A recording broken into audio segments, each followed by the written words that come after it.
Hello, dear students. How are you all? I hope you all are very good and you all are doing studies at your home. So, dear students, this is Rahul Nilatkar.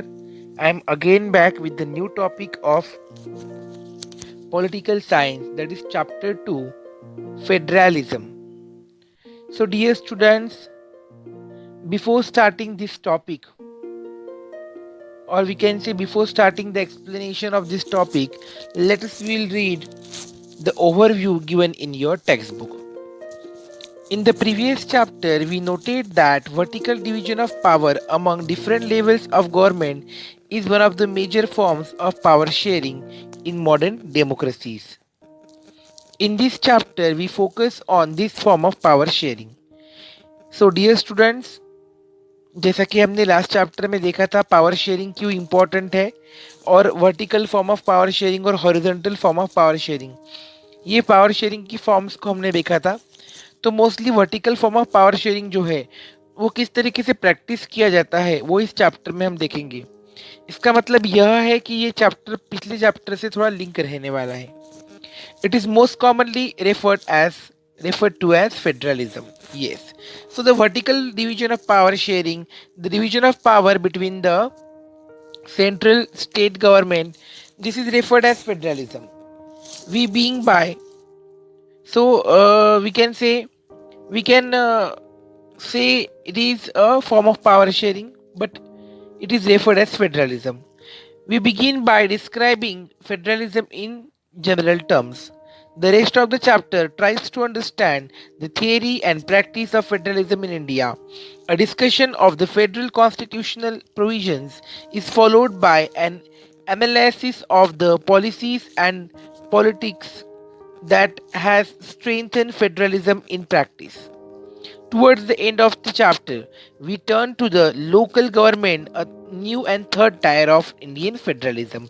So, in this chapter, we are going to know about the exact concept of federalism, what is coming under the federalism, coming together federalism and holding together federalism, features of federalism, how India is a federal state, along with that, the third tier of government, local government, and why it is important. This part we are going to see in this chapter. Dear students, this chapter is for your board examination. So you have to prepare this chapter in a very proper manner. So let's start. So what is federalism?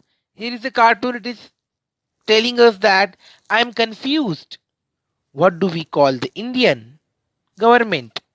Is it union, federal, or central? So we'll get the answer of this question after understanding the concept of federalism. Let's start. What is federalism? Let us get back to the contrast between Belgium and Sri Lanka that we saw in the last chapter. थोड़ा सा Belgium और श्रीलंका की story को हम revise करेंगे. Federalism समझने के लिए हमको उसको थोड़ा रिवाइज करना पड़ेगा. Okay, you would recall that one of the key changes made in the constitution of Belgium was to reduce the power of central government and to give these powers to the regional governments. जैसा कि हमने देखा था Belgium के model में power sharing की central government के powers reduce करके स्टेट गवर्नमेंट को पावर दिए गए थे. इक्वल पावर शेयरिंग वहाँ पे हमको देखने को मिला था. और हमने ये भी देखा था कि in the form of the Belgium power sharing, central government was authority, but state governments were not the superior than central government. They had their own rules and regulations also. They had their own powers also. So this form of the power sharing which was practiced in the Belgium, we can say, was a federal form of power sharing. Okay. So Belgium was to reduce the power of central government and to give this power to regional governments. Regional governments existed in Belgium even earlier. They had their rules and powers, but all these powers were given to these governments and could be withdrawn by the central government. The change that took place in 1993 was that the regional government were given constitutional powers that were no longer dependent on the central government. Thus, Belgium shifted from unitary to a federal form of government. So Belgium shifted from unitary to the federal form of government. दो concept यहाँ पे आ रही है, unitary government और federal government. तो federal government को पहले हम समझ लेंगे। बेल्जियम में क्या किया गया, पहले सेंट्रल गवर्नमेंट के सेंट्रल अथॉरिटी के हाथ में पूरे पावर्स थे, स्टेट को उतने पावर नहीं थे। लेकिन जैसे उन्होंने पावर शेयरिंग मॉडल एक्सेप्ट किया तो उन्होंने क्या किया, स्टेट गवर्नमेंट को भी उनकी सुपीरियर, मतलब स्टेट गवर्नमेंट की भी उनके अलग पावर्स दिए गए। जो स्टेट गवर्नमेंट था, स्टेट गवर्नमेंट सेंटर पे पूरी तरीके से डिपेंड नहीं रहेगा, उनको भी उनका एक दायरा रहेगा डिसीजंस लेने का और उनकी तरीके से वहां पे वर्किंग करने का। हाँ, वो रिपोर्टिंग करेंगे सेंट्रल गवर्नमेंट को, लेकिन उनका उनका इंडिपेंडेंट एक स्टेट उनको दिया गया है, वो वहां पे वर्किंग उस तरीके से कर सकेंगे। सो ये जो सेपरेशन ऑफ पावर किया गया, हो सकता था कि सेंट्रल गवर्नमेंट के हाथ में ही पूरी पावर रख सकते थे, लेकिन ये जो सेपरेशन ऑफ पावर जो किया गया, ये separation of power he federal form of government है, फेडरलिज्म जिसको हम बोल रहे हैं, चैप्टर का जो नाम ही है। आई बात ध्यान में। तो ये हमने बेल्जियम की स्टोरी पे से समझ लिया, लेकिन श्रीलंका की स्टोरी को अगर हम देखेंगे तो देखते हैं आगे।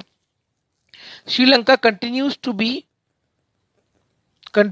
B for all practices purposes a unitary system where the national government has all powers. Tamil leaders want Sri Lanka to become a federal system.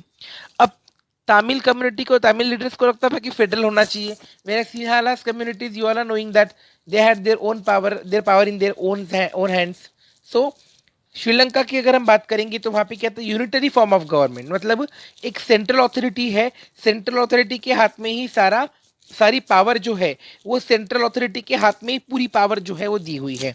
तो सेंट्रल अथॉरिटी के हाथ में अगर पूरी पावर दी हुई है तो उसको हम बोलेंगे कि वो जो फॉर्म ऑफ पावर शेयरिंग है वो unitary form of power sharing है, जहाँ पे पावर एक्चुअली स्टेट गवर्नमेंट में और सेंट्रल गवर्नमेंट में शेयर नहीं हो रही है। ओके, सो श्रीलंका की बात करेंगे तो Sri Lanka is example of unitary form of government. And when we talk about the Belgium from the last chapter, then Belgium is the example of the which form of power sharing, federal system, federalism. Okay, so now let us understand once again the concept in detail. Federalism is a system of government in which the power is divided between central authority and various constituent units of the country. Central authority के बीच में और अलग अलग constituent unit जो है country के, उसमें power share की जाएंगी। Usually a federation has two levels of government. How many levels of government? Two levels of government. One is the government for the entire country that is usually responsible for a few subjects of common national interest. The others are government at the level of provinces or states that look after much of the day-to-day administering of their state. Both these levels of government enjoy their power independent of the other.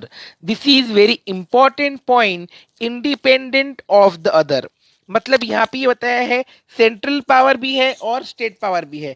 Central government के हाथ में कुछ अधिकार ऐसे रहेंगे जो पूरे country के सिस्टम को चलाने के लिए, पूरे कंट्री के इंटरेस्ट में कुछ डिसीजंस अगर लेने हैं तो सेंट्रल गवर्नमेंट लेगा।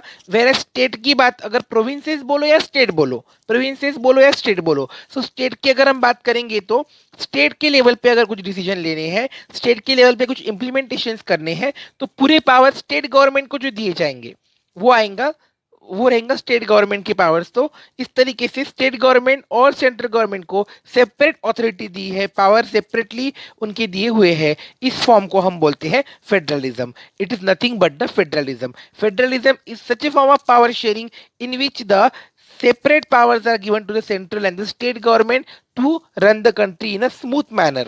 This is what the federalism is. I hope this concept of federalism is clear to you all. Okay, now let's move towards the next part. So this is what federalism's feature. So अगर हम आगे जाएंगे उसके बारे में थोड़ा सा और देखेंगे, इसके फीचर्स को हम देखने वाले हैं। In this sense, federations are constructed with unitary governments under the unitary system. Either there is only one level of government or the subunits are subordinate to the central government.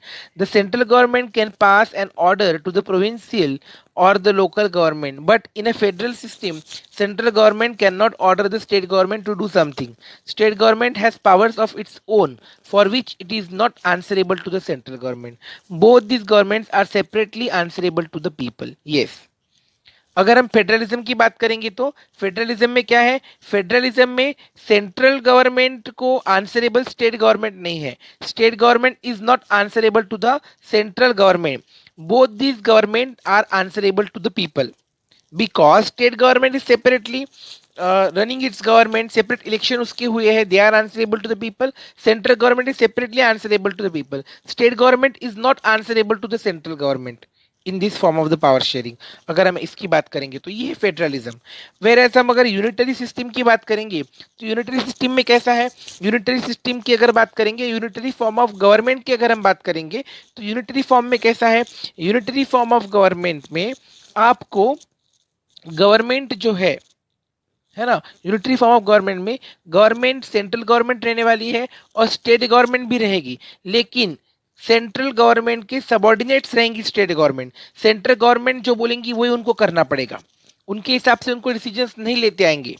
अगर है भी state government तो पूरी तरीके से जो power रहेगी वो सेंट्रल के ही हाथ में रहेगी, सेपरेट अथॉरिटी सेपरेट पावर नहीं दी जाएंगी स्टेट्स गवर्नमेंट को। This is what the unitary form of the government or unitary system of power sharing we can say. Okay. Now let's move towards the key features of federalism. अब federalism के की features क्या है, बहुत बार ये सवाल exam में आता है, व्हाट इज फेडरलिज्म, वो तो हमने अभी समझ लिया है, और key features of federalism, explain the key features of federalism, ये सवाल भी बहुत बार एग्जाम में आता है। Let's see that there are 2 or more levels और टायर्स ऑफ गवर्नमेंट। पहला फीचर अगर हम देखेंगे तो 2 लेवल है गवर्नमेंट के, एक स्टेट गवर्नमेंट है, एक सेंट्रल गवर्नमेंट है, कंपल्सरीली ये फेडरलिज्म में रहेगा, 2 लेवल रहेंगे गवर्नमेंट के, 2 से ज़्यादा भी रह सकते हैं, 2 से ज़्यादा की बात करेंगे तो लोकल गवर्नमेंट अगर हम उसमें जोड़ लेंगे तो थर्ड टायर ऑफ गवर्नमेंट वो हो जाएगा, 2 से ज़्यादा हो गए हैं फिर वैसे, आई बात ध्यान में। So first important feature, 2 or more levels of the government or tiers of the government are there. This is the first important feature of federalism. Another is different tiers of government govern the same citizens, but each tier has its own jurisdiction in specific matters of legislation, taxation and administration. Okay, so different tiers of government govern the same citizen. Same citizens are there. When we talk about the central government ruling throughout the country, ruling on complete country, so citizens living in Maharashtra are also the citizens of the central government, coming under the central government, whereas they are coming under the Maharashtra state government also.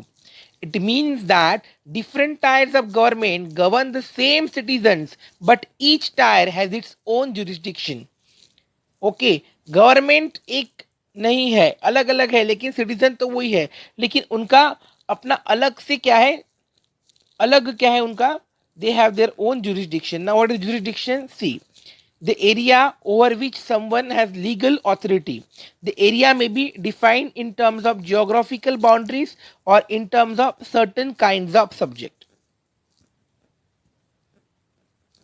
The area over which someone has legal authority. ऐसा area कि जहाँ पे जिसकी कुछ boundaries बनाए हुए हैं और जिसके बाउंड्रीज में लीगल अथॉरिटी की अगर हम बात करेंगे तो लीगल अथॉरिटी की बात करेंगे तो कंप्लीट लीगल अथॉरिटी, एक स्पेसिफिक अथॉरिटी को ही वहाँ पे अधिकार है डिसीजंस लेने का, उसको बोलेंगे जुरिस्डिक्शन। बहुत से बार आप देखते होंगे बहुत सारी एडवर्टाइज आती है अलग अलग प्रोडक्ट्स की, तो स्टार मार्क करके नीचे लिखा होता है फॉर एनी क्वेरीज और for any matter limited to the specific city's jurisdiction, Delhi jurisdiction, etc. It means it is a specific boundary. There only the problems will get solved. तो यहाँ पे हमको क्या देखना है, the state the area over which someone has legal authority, ऐसा area कि जहाँ पे किसी को क्या है लीगल अथॉरिटी है किसी की। द एरिया में be defined in terms of the geographical boundaries और in terms of certain kinds of subject. कोई पर्टिकुलर सब्जेक्ट की अथॉरिटी उनको दी जाएंगी उतने एरिया में या कोई बाउंड्रीज उसके रहेंगे, दिस वाज जुरिस्डिक्शन।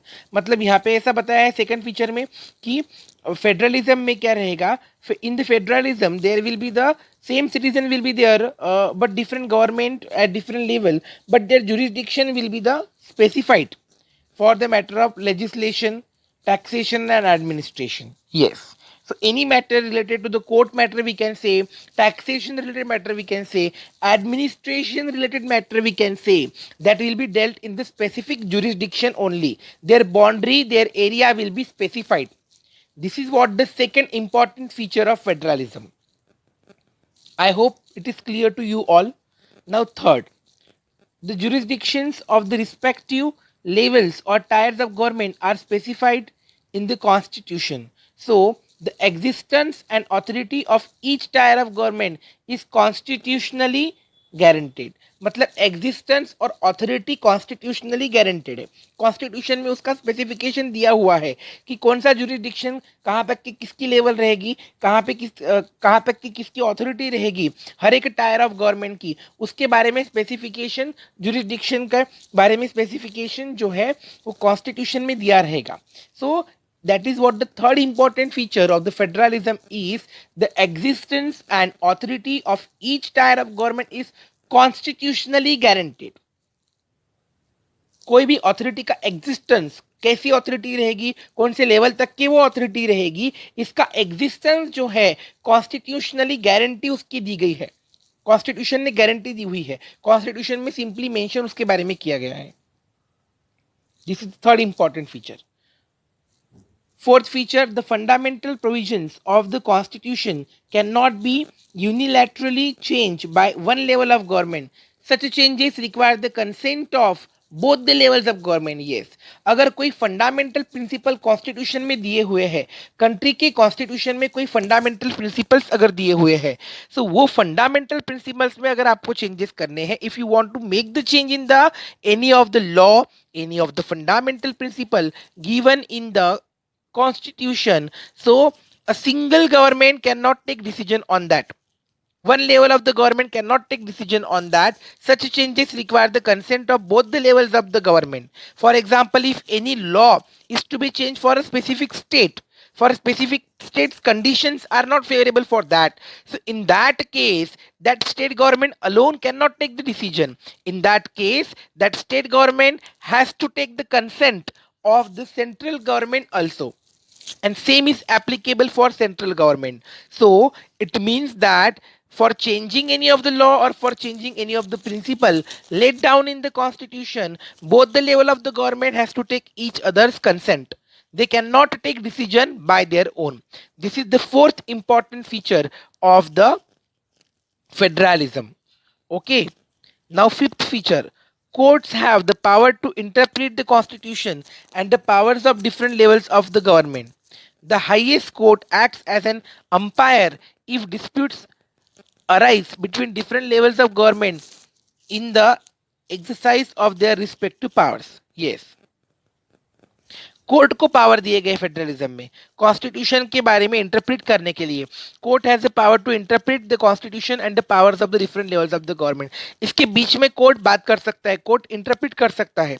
अगर कोई एक स्टेट गवर्नमेंट में या सेंट्रल गवर्नमेंट में क्लैशेस होते हैं, ओके, सो हाई कोर्ट जो है, हाईएस्ट कोर्ट जो है, सुप्रीम कोर्ट जिसको बोलेंगे, हाईएस्ट कोर्ट जो है, it acts as an umpire if disputes arise between different levels of government in the existence or we can say in the exercise of their respective powers के बारे में उनके बीच में अगर डिस्प्यूट आते हैं, सेंट्रल गवर्नमेंट बोलती है कि नहीं नहीं नहीं ये पावर आपको नहीं दी जा सकती स्टेट गवर्नमेंट को, so in that case the supreme court can take the decision, can intervene between that, उनके बीच में आके बात कर सकता है supreme court can take the decision and Supreme Court can solve the problem if any problem arises. Means that authority is given to Supreme Court to interpret between these powers and the constitution powers of the levels of the government. So this is the fifth important feature of the federalism. Now sixth feature, sources of revenue for each level of government are clearly specified to ensure its financial autonomy. Yes. Now important point, sources of revenue for each level. Now we have seen that various level are there, central government, state government, and one more we can see the local level of government. So in that case the sources of revenue are also specified, okay, are clearly specified to ensure its financial autonomy. They should not be financially fully dependent on each other. They should have financial autonomy, then and then only they can take the decisions in the favor of the people. So for that purpose, what revenues are to be collected by the government, central government, what revenues, what taxes to be given to the central government, and what are to be given to the state government, that are also specified for the economic, we can say for the economic autonomy, financial autonomy, for strengthening its economy. So this is what the sixth feature of federalism. Now let's move towards the another feature of federalism. The federal system thus has dual objective: to safeguard and promote unity of country while at the same time accommodate regional diversity. Therefore, two aspects are crucial for the institutions and practice of federalism. Governments at different levels should agree to some rules of power sharing. They should also trust that each would abide by its part of the agreement. An ideal federal system has both aspects: mutual trust and agreement to live together. Yes. So there should be the balance between the government, central and the state. In federal system of government, we can say federalism की बात करेंगे, जो dual objective is there in federalism: safeguard and promote unity of the country. To safeguard the unity of the country, there should not be clashes between the country. This is the main objective, to safeguard unity and safeguard and promote unity. And another aspect, accommodate regional diversity. Yes, so regional diversities are there, so it should be also, they should even not feel inferior in that case. So this is what the seventh feature of the federalism. Okay, government at different levels should agree to some rules and power sharing. Yes, and it is but natural or obvious, we can say, the both the government should be agree to share the power, and they should have the mutual trust upon each other and agreement to live together. Okay, now see, the exact balance of powers between the central and the state government varies from one federation to another. This balance depends mainly on the historical context in which the federation was formed. There are two kinds of routes through which federations have been formed. The first route involves independent states coming together on their own to form a bigger unit, so that by polling uh, sovereignty and retaining identity, they can increase their security. This type of coming together federations include the USA, Switzerland, Australia. In this first category of federations, all the constituent states usually have equal powers and are strong the other federal government. So all the constituent states usually have equal power. Okay, so this is what coming together federations. So dear students, in this video now we have seen the features of federalism, the concept of federalism. Now this forms of federalism, coming together federation and holding together federation, this part we are going to see in the next video. Okay, our next video will be based on this explanation of coming together, what is coming together federation, or what is coming together federalism, and what is holding together federation. Our next part will be dependent on this feature. Next video we will be discussing about the coming together federation and holding together federation. So I hope all these features of federalism are clear to you all. Once we will take a short revision in the next video of these features, and then we will discuss about the coming together and holding together federation. Okay dear students, I hope all the concepts discussed in this video are clear to you all. Thank you dear students, thanks a lot. We will meet in the next video. Thank you.